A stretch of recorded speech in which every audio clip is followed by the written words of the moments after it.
Okay. Let's see how this works. Hello, everyone. Thanks for joining us. Okay. Yep. How are you now? Broadcasting from the studios of Crow's Nest in Camaragal country, I think this is. Oh no, it's close enough. Anyway, it's the Theory of Thing investment podcast. Head of relationships with our original people here. It's the Theory of Thing investment podcast, season 8, episode. I think it's 12. Who cares? Remember, if it's talked about enough, it's a thing. This is also the first time that we're doing this over video as well, so we're going to have some stuff to share. Just trying it out. Thank you to our producer Gregory for everything that he's going to be doing and helping us out. This show is brought to you by the Australian Mutual Funds Exchange. Anything that you want to have in the mutual funds world, you get access to India, America, Australian funds as well. Over 3,000 funds around the world. Check it out, amfex.com. Doing some amazing work there. A reminder, all the advice here is general in nature. You know that already. I am James Whelan. I'm an investment manager at VFS Group. I'm a white male, age 42. And this is for the people who are listening only and not seeing it on video. I'm wearing white chinos or khakis or whatever you want to call them, and a polo shirt. I'm wearing a camouflage hoodie from GVH Constructions, and they're the guys, good mates of mine, and they've been a guest on the show. They're actually building the add-on to my house. At this time of year in this economy, I'm joined by Heath Moss of HLM Investments. Here, Heath, how are you now? What are you wearing? Not too bad, mate. I've been hit with the man flu, so listeners and viewers will have to excuse me if I start coughing up a lung. But apart from that, I'm very well. Just wearing a blue and red checkered business shirt, along with some greenish type shorts. Again, it's quite warm in the house because it's chilly outside, so we've got the heat is blaring, and in this economy, everything's all right. Yeah, in this economy, mate. I'd rather be comfortable in this economy still. Yeah, but maybe that's a sign we need another 25 basis points. Who knows? But it's good. It's good. All right, mate. Well, I remind everyone, mark well wherever you go. Make sure that you do it right. This episode is being recorded, like I said, in Sydney and Adelaide simultaneously it's 10:36 a.m. on the 7th of the 7th, 2023. We're a week away from Bastille Day. Again, hello to Gregory, our French producer, for all the work that he's doing. We've got to go and figure out what we're doing for Bastille Day. Now, we're going to keep it short and sweet. We do too much on the intro, I know, but we've got a lot of stuff that we have to get through. China bans, we're talking about the strong US economy is good news, bad news again. And the Oz economy, are we going to get another hit? Straight off, mate, the markets last night started to tell the tale. We might be turning back around again in that good news in the jobs market has actually resulted in bad news for the market. It has to take a detour to get to rates increasing first because of the expectations. The Fed speaker, Laurie Lawrenson, or whoever it was out there, I've lost Laurie Logan, I think it was, said that, we should keep on hiking immediately so as they don't lose control of the advantages that they've had. Heath, mate, good news. So do you want to go with the US stuff and then we'll go straight into China after that? Just a quick overview on markets? I think so. Yep. Yeah. All this sort of has unfolded in the last 24, 48 hours, hasn't it? Last night we saw ADP job figures up 500,000, which is well above the 225 expected. Now, there's been little correlation with the NFPs and the ADP job figures. One sector that did surprise, though, was construction, up 99,000, which is the largest month-on-month gain since 2011. So, people still wanting houses, which suggests there's still a lot of resilience in the US economy. We had during that, the end of the first quarter, start of the second quarter, we had that sort of dip in the macro data, some real softness. But we've come out of that second quarter, the end with some resilience in the consumer and the housing market. We are heading into the US summer, so there could be a little bit more buoyancy out there. We saw ISM services PMI last night come in much stronger than expected, around 53. Last month was about 50. So it was almost in contraction last month. But again, services seem to be strong. But again, the services side could be because it's coming into summer, people are getting out and about again.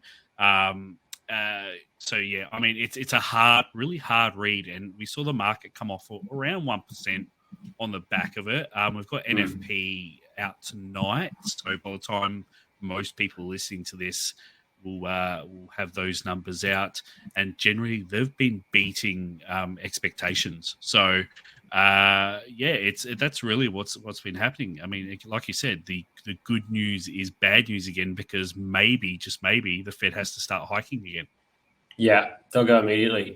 Bringing it locally, since while we're in that initial market news, our Fed, I'm just going to call them the Fed, the Aussie Fed, decided, which is totally independent of our actual government, the executive arm of, except they get to choose who the new RBA governor is going to be. Yep. Someone was total independent. Someone who's fairly high level was actually commenting on the on the chat channel, just saying it's insane. It was just one of those times where you're just like, we all know. Anyway, it's one of those great known knowns sort of things like that. They held off on another rate hike. Sorry, the first time they've held off in a very long time, which is great for everyone. I'm not going to go into that sort of thing, and I'll leave that up to the Shane Olivers and Craig Jameses of the world to talk about the actual impacts of that. They'll go again next month. They'll be back into it next month. I'm fully confident of that.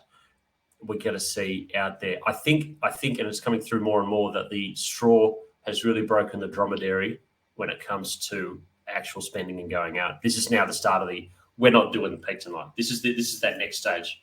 We're not doing it. We're not. We're drinks out and our drinks in. I'm sure this is it. This is the time. It's hit home.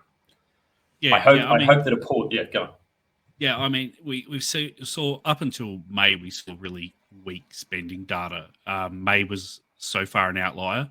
The RBA either hiking or holding this in August, it really is a 50-50, just like July was. If we get by then, they should have the quarterly CPI figures out in their hands, along with the. I'm not sure if they'll have the. Yes, they should have the July CPI, monthly CPI figures out as well. So that it's totally data dependent with the RBA. They're not giving a clear message to anyone really, and the market is really finding it tough in grappling that sort of environment. At this stage, based on what we have now, I don't see any reason for them to hike again in August, based on the data we have now. No. If inflation comes a little bit stronger than expected, or we continue to see strong retail data and spending data, etc., then I'd change my tune. But at this stage, no. And especially being in the middle of winter, I don't think that consumer spending data is going to be as strong as everyone expects. So, although here in Adelaide, I mean, you go to the shops on the weekend and stuff, and it's really, really busy. But I dare say they're doing like 80% of their trade during the weekend anyway. So, so for me, it's a hold at this point, but that could change depending on what data we get coming in the next few weeks. Alrighty, now let's go and switch over to China. China. Now, there's been a ban. Now, this is more your sweet spot, and I've been trying to do it. I love the way that every now and then something comes up, and you have to learn about a whole new thing that you haven't even heard of before. This week, it is germanium and gallium. Gallium, that's it. Yeah, gallium. Yeah. Yep, they're the two ones. Now they have export restrictions have been put in. Beijing has stopped the exporting of those particular materials, of which they manufacture like 2/3 or 80% of each of those things. Yeah, they're 2/3 of world's germanium production, and they are 80% of the world's gallium output. What's it used for? I'm going to ask. I already know, but let's just say that I have to ask these questions, Heath. Yep, it's part of chip manufacturing. That's more advanced chips. You want to put it? Yeah, advanced chips manufacturing, and really, I mean, this is, I think, more of a shot across the bow of the US and saying, okay, we're willing to start this tit for tat sort of banning, competition or whatever they're doing. If you want to play that game, and it's not really going to impact the industry all that much. It's going to push up prices a little bit because we do have other major sources. South Korea has a lot stockpiled. I think maybe South Korea saw this coming, so they have a lot of this stuff stockpiled. It will push up prices, but we can source it from other places. The negative is, if it goes on for too long, it really isn't mined by itself. It's a byproduct of zinc. So and zinc production isn't massive either. So if it gets to a point where we run through those stockpiles and we're all clamoring for the same supplier, then it could cause a bit of a headache. But in the immediate term, it won't. But like I said, it could be the first shot across the bow, and rare earths could definitely be next. Rare earths are used in a lot of electric vehicle manufacturing, in the magnets, in defense. It's defense is the important one. Remember, we had we had this happen a few years ago with Trump, and everyone suddenly went crazy with the. Now I've just pulled up an article here. It's the FT's Lex, which you got a sub to. You got a sub to get the premium subscriber base, which in this economy I do still pay for. Just talking about exactly this battle and back and forth with regards to these bits and pieces. You would think that with Janet Yellen, so Treasury Secretary, is in Beijing right now. Yes. That it's so funny that the diplomatic relations, it's like it seems to be thawing, but at the same time we see these things going on. It's just part of that tit for tat battle, saying that we still control these particular things. Then it just sort of gets responded to by the US and just continues. I like this line here at the end here. The battle over high technology will surely retard innovation in both the West and East. In the geopolitical contest to cut off noses to spite faces, Washington and Beijing are both making steady progress. What's the play here, Heath Moss? Look, I think, although I wouldn't be diving in now at the moment, considering the softness in the resources sector, but someone like a Linus, LYC, about $7 a share here, one of the biggest manufacturer of producer of rare earths outside of China in the world. Their main production site is in Malaysia at the moment, but they're diversifying, adding one to WA, and then also setting one up in the US as well. So that's probably a play. I know in the US there is a rare earths ETF listed as well, which you could use as a play. I can't remember the name of it. I mean, I could Google it quickly. I'm just going to do this thing here. And there's also actually a green metals ETF here in Australia by Global X that I think may contain some rare earths in it. I don't quote me on that, but I think that could be a play as well. If this tit for tat thing continues and restrictions get a little bit tighter, because we remember the US hasn't implemented its advanced chips ban just yet. It did delay that till September. And like we spoke about last week, we've seen a lot of stockpiling by Chinese tech firms with these AI chips from NVIDIA, etc., and bringing orders forward. Like ByteDance had ordered more so far this year than all of China's tech sector had for last year. Now, I think NVIDIA said it would cost them about $400 million in revenue if these bans went ahead, which isn't a great deal of their revenue. But I think this could be the catalyst for the sell-off in that tech sector. Biden comes in, okay, we're strengthening these bans. You're actually not allowed to sell these products to China at all, because at the moment it's just an export ban. So you could eventually, you can use a third party and still get it into China at the moment. So maybe he comes in and says, okay, it's a total sales ban to China with these chips. And that causes the sell-off in the tech sector for obvious reasons. So I think that's where we're headed at the moment. And that's not likely to play out until towards the end of this quarter, maybe the fourth. Okay. Well, speaking of what's going to play out this quarter, and this wasn't on the script, but we've got earnings season ahead of us over in the States again. And the expectations, I think I saw Refinitiv expectations. This is on the AusBiz market wrap, which is actually a really good market wrap from AusBiz. It just tells you what happens overnight. It's just a really good overview. I love a good overview. Just keep it simple for me. I was just joking with Gareth Aird a little while ago. I need things 14 size, double spaced, and I read them with my finger with my mouth moving, and that's how I need my morning presentation. What happens overnight? We've got I think it was about a 5.5% drop in earnings is expected. So this is that's larger than I thought. Yeah. Yeah, I'd heard about a 2.5%, but that was over a week ago. So yeah. Okay. Well, I mean, these are expectations. I'm sure there was a 5% there. I'd have to open up my email to do it again. I don't want to do that. So that's quite big. The earnings recession does continue. Yields are still higher and continue to go higher. That's really starting to bite the market as well. We have had this is the thing, we've had a good first part of the year. Traditionally, July is actually quite strong as well. Now, very strong. Came off that Carson group or whatever they are that have those really good stats. And I can't remember his name, Ryan something. Anyway, he does those sort of stats of annualizing the market, what happens over a certain amount of time. And if the first 6 months has gone X and it has gone X, like over 10%, then the rest of over the next 6 months is basically guaranteed to be up. Once that it continues in the same direction. It's confidently buying the S&P 500. I would be on big dips. Pull your chart out. Actually, you know what I'll do? Have you got a chart there of the S&P? What was your chart? I've got, this is NASDAQ 100. Here's the S&P. Struth, look at that.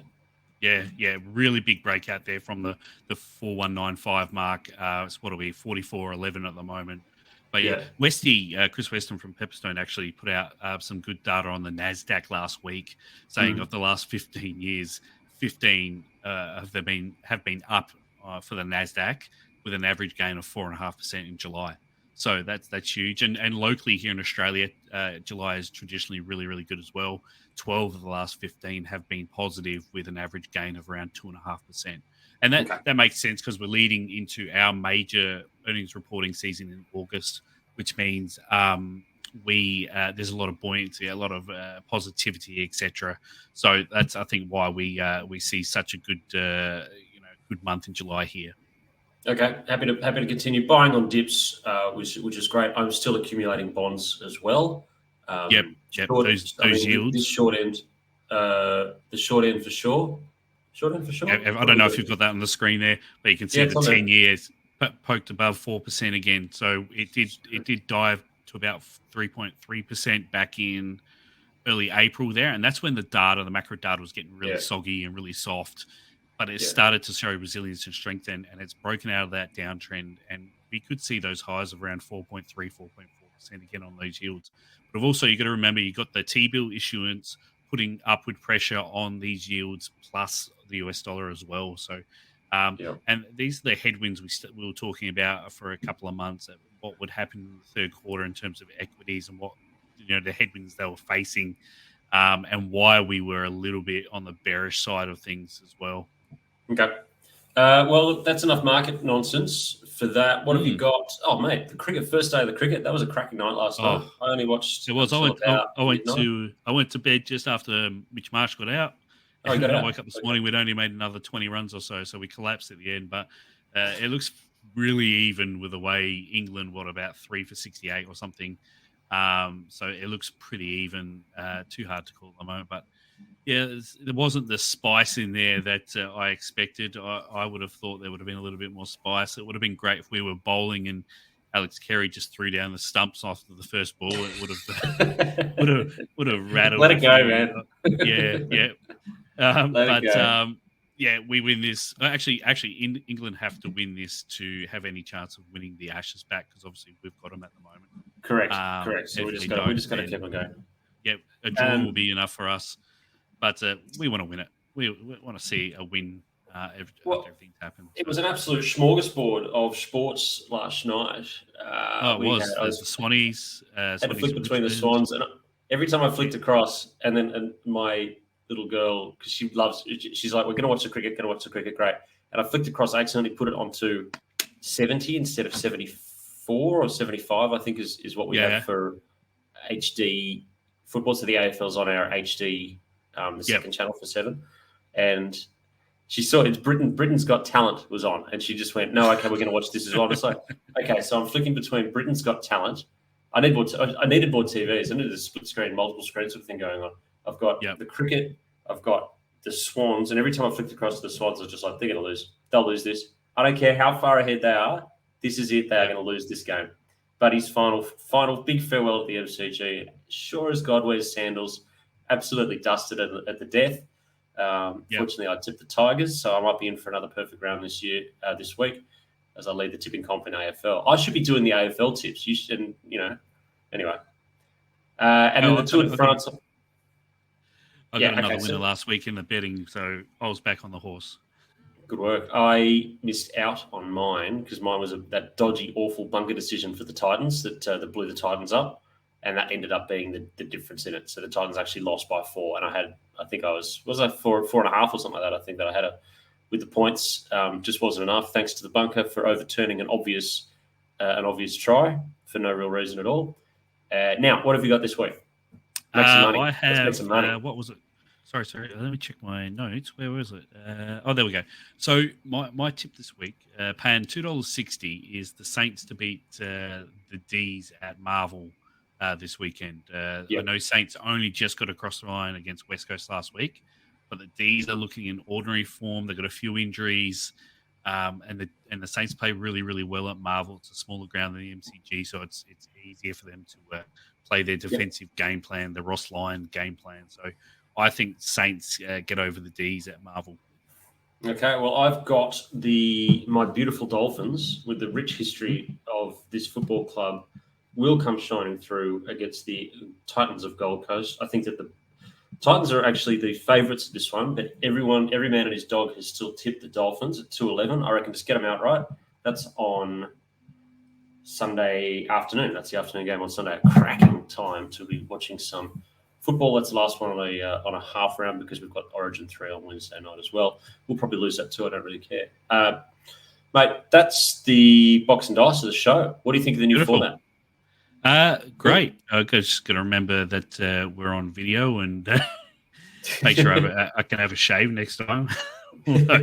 Everyone in the house is sick or has been sick. It's just been one of those weeks where, you're feeling pretty ordinary, but we push on. I mean, you're all just jammed inside because it's too cold to go outside, and there's nothing to do because it's Adelaide. But you're all just jammed inside. You're just recirculating the air. How is it possible you're not all sick at the same time? Anyway, need to crack open a few more bottles of red wine, I think. Yeah, I've got big ambitions on that too. Coming up, I've got a few things to do. I've actually got some pretty hefty client work to do in the next couple of hours, leaving on Friday afternoon. It's always the way, isn't it? It is. Okay. That's the joys of retail advisory. This podcast and this football is my old Sharon, which was one of the first gifts that my wife gave me. It's been together since it has been around for as long as Michelle and I have been together. And, about 20 years, wouldn't it be? I need to send it. The bladders that are gone, the laces are dog chewed. So I'm going to send it off to the Sharon factory for $30. They'll fix that. They'll fix everything. Oh wow! It's basically just postage. Yep. They'll do it. It's like R.M. Williams boots. Yep. Beautiful. Fantastic. No, I'll take it back down to Lakes and hoof it off there at the home of the Lakes Entrance Seagulls. Mate, that's it. This show brought to you by the Australian Mutual Funds Exchange. Our producer, Gregory, is doing some great work, and let's see if he continues to do some great work. And salute to Gregory, and have yourself a good weekend and stay safe. Have a good one, everyone. See you later. Okay, stay there until all the recordings are done. I'm going to hit end recording.